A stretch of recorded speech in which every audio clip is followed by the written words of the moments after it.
जय श्री कृष्णा। राधे राधे दोस्तों, आपका बहुत बहुत स्वागत है मेरे चैनल एच के सात्विक मोटिवेशन में। आज हम सुनेंगे मोहिनी एकादशी व्रत की कथा।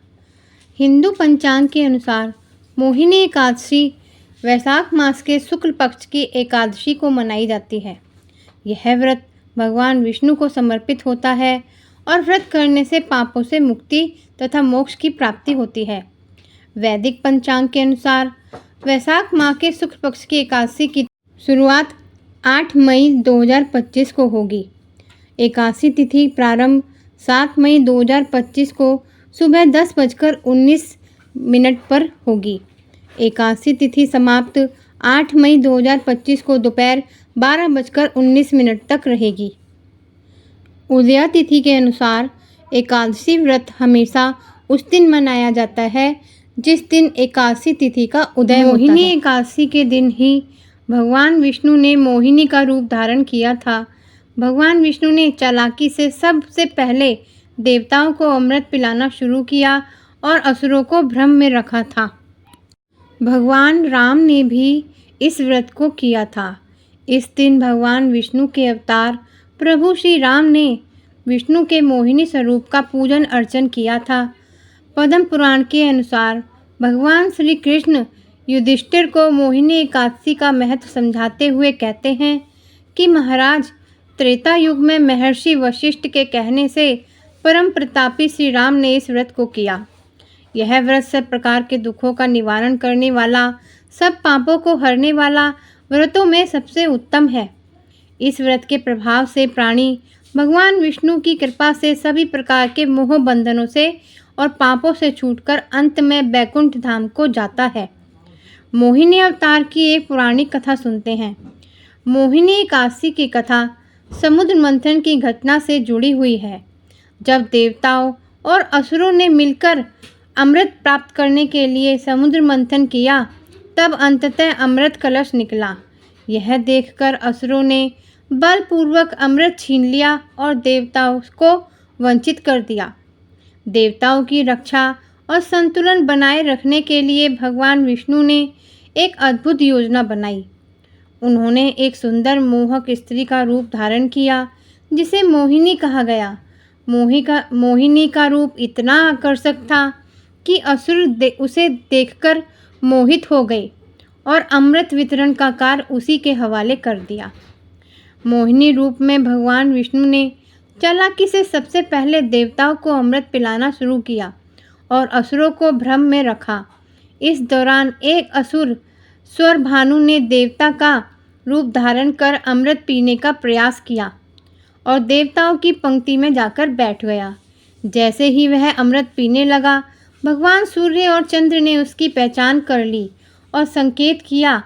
उसी क्षण भगवान विष्णु ने सुदर्शन चक्र से उसका सिर धड़ से अलग कर दिया, परंतु स्वरभानु ने अमृत का एक बूंद पी ही लिया था, इसलिए वह अमर हो गया।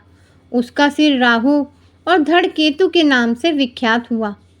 कालांतर में यह दोनों नवग्रहों में गिने जाने लगे। यह थी मोहिनी अवतार की व्रत कथा। आइए सुनते हैं मोहिनी एकादशी व्रत की एक पौराणिक दूसरी कथा, जिसमें युधिष्ठिर की प्रार्थना पर श्री कृष्ण वैशाख शुक्ल पक्ष की मोहिनी एकादशी का महत्व बताते हैं। वशिष्ठ जी ने श्री राम को बताया कि यह व्रत सभी पापों को हरने वाला है। धृष्ट बुद्धि नामक पापी पुत्र ने कौटिल्य ऋषि के आश्रम में जाकर इस व्रत का पालन किया, जिससे उसके सारे पाप नष्ट हो गए और वह विष्णु लोक को गया। संस्कृत के मूल श्लोकों में एकादशी महात्म्य वर्णित है, जिसका सरल अनुवाद व्रतकर्ता के लाभार्थ हेतु इस प्रकार है। इसका पठन श्रवण करने से अमोघ फल प्राप्त होता है। युधिष्ठिर ने श्री कृष्ण से पूछा, हे जनार्दन, वैशाख शुक्ल पक्ष की एकादशी का क्या नाम है? उसकी विधि क्या है, सो मुझसे कहिए। इस प्रकार भगवान श्री कृष्ण ने बताया है। हे धर्मनंदन, पहले श्री रामचंद्र जी ने पूछने पर जिस कथा को वशिष्ठ जी ने कहा, उस कथा को मैं कहता हूँ। श्री रामचंद्र जी बोले, सब पापों और दुखों को दूर करने वाले व्रतों में श्रेष्ठ व्रत को मैं सुनना चाहता हूँ। वशिष्ठ जी बोले, हे राम, तुमने अच्छा प्रश्न किया है। तुम्हारी बुद्धि श्रद्धायुक्त है। तुम्हारे नाम लेने से ही मनुष्य पवित्र हो जाता है। तो भी संसार के हित के लिए पवित्र करने वाले व्रतों में उत्तम व पवित्र व्रत को मैं तुमसे कहता हूँ। सुनो। हे राम, वैशाख शुक्ल पक्ष में जो एकादशी आती है उसका नाम मोहिनी है। वह सब पापों को हरने वाली है। मैं सत्य कहता हूँ कि इसके करने से प्राणी मोह जाल व पातकों के समूह से छूट जाता है। हे राम, यह पापों को दूर करने वाली, दुखों को नष्ट करने वाली है। हे राम, इस पुण्य को देने वाली शुभ कथा को एकाग्र चित्त से सुनो, जिसके श्रवण मात्र से सबसे बड़े पाप नष्ट हो जाते हैं। द्वितीयान नाम का राजा राज्य करता था। वह धैर्यवान सत्यवादी राजा चंद्रवंश में पैदा हुआ था। वह प्याऊ, यज्ञशाला, तालाब, बगीचे आदि बनवाता था। उसके 5 पुत्र थे, समान, द्युतिमान, मेधावी, सुकृत और दुष्ट बुद्धि। 5वां पुत्र दुष्ट बुद्धि बड़ा पापी था। जुआ आदि उसको व्यसन था। देवता, अतिथि, वृद्ध, पितर और ब्राह्मणों आदि का पूजन नहीं करता था। वह अन्यायी और दुष्ट था। पिता के धन को नष्ट करता था। अभक्ष्य वस्तुओं को खाता था। उसके पिता ने उसे घर से निकाल दिया और बांधवों ने भी उसको त्याग दिया। उसने अपने शरीर के आभूषणों को भी बेच दिए। वस्त्रहीन और भूख से वह चिंता करने लगा, मैं क्या करूं और कहाँ जाऊं और किस उपाय से प्राण बचें। फिर उसी नगरी में वह चोरी करने लगा। वह कई बार पकड़ा गया और छोड़ दिया गया। अंत में वह दुराचारी, दृष्ट बुद्धि, मजबूत बेड़ियों से बांधा गया। वह राजा के डर से गहन वन में चला गया। वहाँ भूख प्यास से पीड़ित होकर इधर उधर घूमने लगा। फिर सिंह की तरह मृग, सूकर और चीते को मारने लगा। वह निर्दयी दृष्ट बुद्धि पूर्व जन्म के पापों से पाप रूपी कीचड़ में फंस गया। दुख शोक से युक्त होकर वह दिन रात चिंता करता था। कुछ पुण्य के उदय होने से वह कौटिल्य ऋषि के आश्रम में गया। वैशाख महीने में गंगा स्नान किए हुए तपस्वी कौंडिल्य मुनि के पास शोक से पीड़ित दृष्ट बुद्धि गया।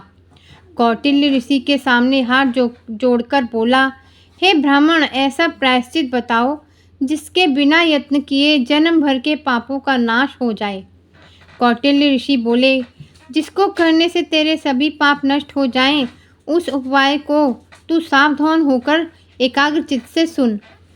वैशाख शुक्ल पक्ष में मोहिनी नाम की एकादशी है। तू मेरे कहने से इस एकादशी का व्रत कर। यह मनुष्य के सुमेरु के समान पापों को नष्ट कर देती है। इस मोहिनी का उपवास करने से अनेक जन्मों के पाप दूर हो जाते हैं। मुनि के इन वचनों को सुनकर दृष्ट बुद्धि अपने मन में प्रसन्न हुआ। कौटिल्य के उपदेश से उसने विधि पूर्वक व्रत किया। इस व्रत के करने से वह उसके पाप दूर हो गए। फिर दिव्य शरीर धारण करके गरुड़ के ऊपर बैठकर विष्णु लोक को चला गया। हे रामचंद्र, अंधकार रूपी मोह को नष्ट करने वाला यह व्रत है। इससे बढ़कर चर अचर तीनों लोकों में दूसरा कोई व्रत नहीं है। हे राजन, यज्ञ, तीर्थ, दान आदि इसके 16वें भाग के बराबर नहीं हैं। जो भी मनुष्य मोहिनी एकादशी पर भगवान विष्णु की विधिवत पूजा करके एकादशी महात्म्य की कथा पढ़ता व सुनता है, उसके जन्म जन्मांतर के पाप नष्ट हो जाते हैं। बोलो भगवान विष्णु की जय। मंगलम भगवान विष्णु, मंगलम गरुणध्वज, मंगलम पुंडरीकाक्ष, मंगलाय तनोहरि। यह एक मंत्र है जो विष्णु भगवान को समर्पित है। इसका अर्थ है भगवान विष्णु में सब मंगलमय है। उनके ध्वज गरुड़ में भी मंगलमय है। कमल की आँखों वाले में भी मंगलमय है। श्री हरि में भी मंगलमय है। भगवान विष्णु सबका मंगल करते हैं। जो भगवान विष्णु के इस मंत्र को जपता है उसके जीवन में सुख, शांति और समृद्धि आती है। इस मंत्र को किसी भी समय जप कर सकते हैं।